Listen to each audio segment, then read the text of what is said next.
जी, मैं एक बात जानना चाह रहा हूँ। मेरे मन में काफी दिनों से चल रहा था, जैसे कोई भी व्यक्ति होता है तो किसी न किसी आस में या पैसे की आस में वो कोई काम करता है। कोई भी आदमी नौकरी भी करता है तो वो पैसे की उम्मीद होती है। लेकिन मैंने देखा कि धाम पर जब से मैं जुड़ा हूँ, किसी भी मतलब भक्त से या फिर जो लोग ठीक हो रहे हैं, लाखों रुपए लोग ला के आते हैं और निःशुल्क यहाँ ठीक हो जाते हैं और आप एक रुपए नहीं लेते। तो आपके मन में कभी ये चीज नहीं आती है कि मतलब मैं फ्री में क्यों ये सब कर रहा हूँ? देखो, ऐसा जो असीम कृपा है इस धाम पे बाबा की, उस कृपा को बेचने वाले हम कौन होते हैं? बाबा ठीक कर रहे हैं किसी को, हमारे माध्यम से कर रहे हैं, तो उस कृपा का रेट कैसे तय कर देंगे? जैसे किसी का हमने कैंसर ठीक किया तो उसका रेट क्या है, तो हमें क्या दे सकता है? तो हम रेट तय कैसे करें कि तुम इतना दो, तुम इतना दो? उसका रेट ही नहीं, अनमोल है वो तो। जब वो अनमोल है तो उसका रेट लगाने वाले हम कौन होते हैं?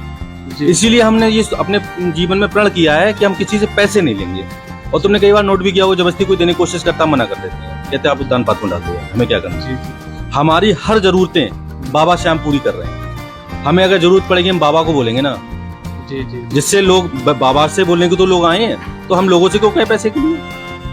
हमें पैसे की आवश्यकता पड़ती है, हम बाबा से कहते हैं। हमें बताओ, गाड़ी की जरूरत पड़ी, हमने सिर्फ बाबा से ऐसे मजाक में बोल दिया, बाबा प्लीज गाड़ी व्यवस्था करा दो। लोगों से हम मंगाते हैं, गाड़ी कहीं जाना होता है तो हम फोन करते हैं कि तुम अपनी गाड़ी ले आओ, वहां जाना है, वहां जाना है। 3 दिन में फॉर्च्यूनर दे दी उन्होंने, दी दान करी किसी भक्त ने आके यहाँ पर। बिल्कुल। तो जब बाबा इतने बड़े बड़े काम हमारे कर रहे हैं, सिर्फ हम सोच लेते हैं, अगर हम किसी चीज को खाने की भी सोचते हैं, वो चीज हमारे सामने बाबा पेश कर देते हैं। तो हमें अगर किसी चीज की आवश्यकता हम बाबा से बोलते हैं, बाकी हम किसी से कभी नहीं बोलते हैं।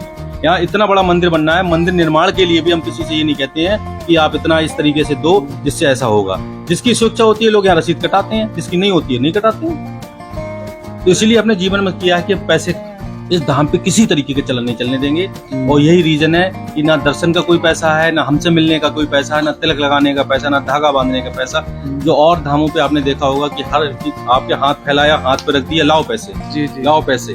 तो अगर मनोना धाम पे आए हो, अगर अलग महसूस नहीं हो तो फायदा क्या हुआ? तो यहाँ अलग महसूस होता है लोगों के लिए कि इस धाम पर इतने बड़े चमत्कार हो रहे हैं जो ऑल ओवर वर्ल्ड में नहीं है। उसके बावजूद भी 1 रुपए का चलन नहीं है। 1 रुपए सिंगल पैसा हम नहीं कहते हैं किसी से कि आप यहाँ चढ़ाओ, वहां चढ़ाओ, ऐसा करो वैसा करो। और भी चीजें नहीं बताते हैं हम, पैसे के खर्च करने वाली कोई बातें नहीं बताते हैं कि आप आना, फिर हवन कराना, कि आप ये करना, कि वो करना, ये सब चीजें नहीं बताते हैं। सिर्फ क्या करते हैं, आप अपने घर से बोतल लेके आओ, नल से भर लो, हमसे अभिमंत्रित करा लो और पियो, मौज करो। क्या करना है?